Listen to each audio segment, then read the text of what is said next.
Mais um ano recomeçando e nós estamos novamente juntos no Centro Cirúrgico. Eu me chamo Paulo Maron, sou médico urologista, estou aqui com meu amigo Dr. José Vettorazzo, urologista. Nós somos do IURO, Instituto de Urologia, Robótica e Oncologia. Hoje nós estamos aqui, nós vamos tratar um paciente com câncer de próstata, uma doença de nível intermediário em que a gente vai fazer uma cirurgia robótica. Então é sempre importante a gente falar desse tema, né, Zé? Porque estamos novamente começando um ano e estatisticamente nós sabemos que por ano temos em torno de 70 mil pacientes com diagnóstico dessa doença.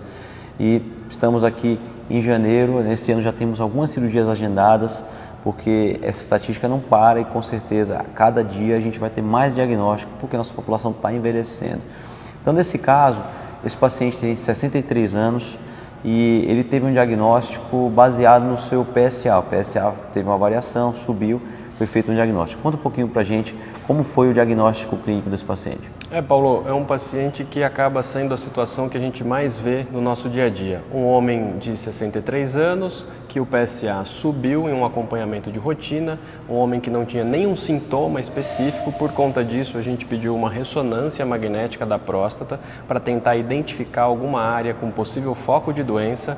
A ressonância identificou uma área na base do lado direito da próstata, onde tinha um risco elevado de ter um câncer de próstata. Fizemos então a biópsia, que é a retirada daqueles pequenos fragmentos, para o médico patologista analisar, e então foi identificado um câncer de próstata, o adenocarcinoma do grau 2, ISUP2, que é o Gleason 7, né? Aquela vem no laudo do exame ali, essa classificação que a gente fala, uma nota para o tipo de tumor, né? O Gleason 7 do tipo 3+4. Então era um paciente um exemplo de caso que reflete muito o que a gente vê na maioria dos casos. Um homem com mais de 50 anos que fazia o seu acompanhamento anual com PSA e toque retal, não tinha nenhum sintoma, o toque retal ainda era normal, sem nenhuma alteração, mas a elevação do PSA levou a gente a suspeitar desse diagnóstico. A gente sabe que essa é a situação que acontece em mais de 60% a 70% dos casos. A elevação de PSA é quem é o responsável por acender a sirene ali, o alerta, mostrando que pode ter algum problema na próstata. Então, um caso que reflete muito o que a gente vê no nosso dia a dia. Hoje a gente teve essa cirurgia, agora em paralelo em outro hospital está tendo outra cirurgia pelo mesmo motivo aqui da nossa equipe. Então, só hoje a equipe está fazendo a cirurgia e tratando, cuidando de 2 pacientes com câncer de próstata. A gente tem então um paciente bem emblemático, né? Como você disse, a média de idade do paciente com câncer de próstata é em torno de 65 anos, é próximo da idade desse paciente.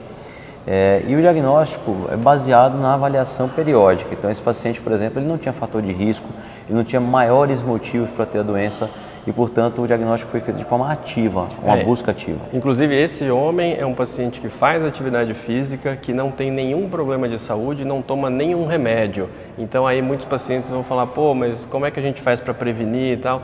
A gente tem uma série de medidas que a gente sugere para diminuir o risco, né, de ter o câncer de próstata, que é cuidar de problemas de saúde, fazer atividade física, cuidar do peso e prestar mais atenção às questões de antecedentes familiares e tal, mas todo esse conjunto de ações, isso apenas diminui o risco de que um homem possa desenvolver a doença. Não dá para a gente garantir 100% de chance de ficar livre de um câncer de próstata, mesmo que o paciente tenha ótimas condições e faça tudo da maneira mais adequada, porque o risco vai continuar existindo e daí então vem a necessidade de fazer acompanhamento de rotina. Acho que é sempre bom lembrar, Paulo, como é que é o acompanhamento de rotina de um homem que precisa ficar atento ali a se ele vai ter um câncer de próstata ou não, né? Como é que a gente cuida disso ao longo dos anos?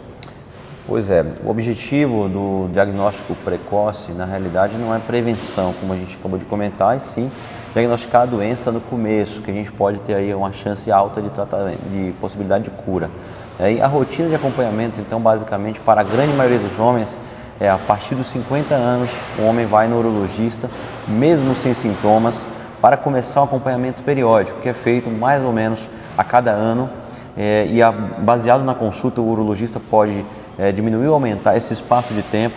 Nós fazemos sempre a dosagem do exame de sangue, o PSA, o exame de toque retal é incluso na grande maioria das consultas e, se for preciso, o homem vai ganhar dois benefícios nessa avaliação.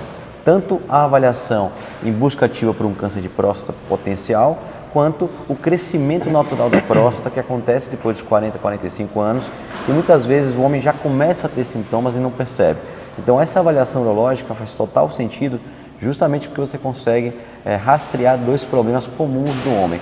Aí, Zé, nesse paciente que teve um diagnóstico via biópsia com uma doença de nível 2, quais são os próximos passos para a investigação?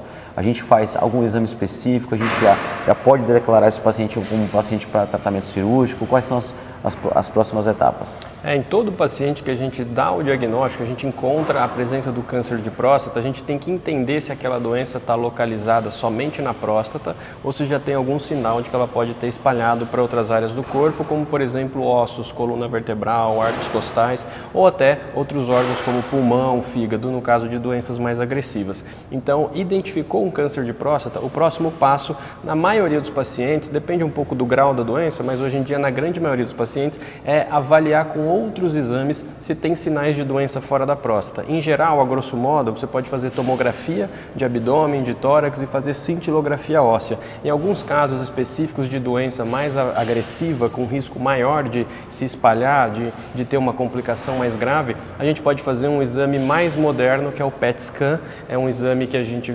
utiliza no mundo todo e ele é o que a gente tem hoje de mais sensível, com uma maior capacidade de detectar focos de câncer de próstata fora da próstata, deixando claro que isso não é necessariamente indicado para todos os pacientes. Então, se você de repente tem um câncer de próstata no estágio muito inicial e seu médico não pediu um PET scan, talvez não tenha essa indicação. Então, não precisa ficar preocupado, a tomografia, a cintilografia suprem essa necessidade de exames para investigar. Em grande parte dos pacientes depende do estágio da doença. Nesse paciente nós fizemos todos esses exames e felizmente encontra-se apenas localizada a doença, está somente na próstata e por isso que a gente vai para esse tratamento cirúrgico agora com o que há de mais moderno, que é a cirurgia robótica. Bom, esperamos ter esclarecido as informações de início de ano, dar as boas-vindas para mais um ano e podem contar conosco, estaremos por aqui para dar mais informações em urologia e para esclarecer dúvidas de vocês. Um grande abraço e até um próximo. Até mais.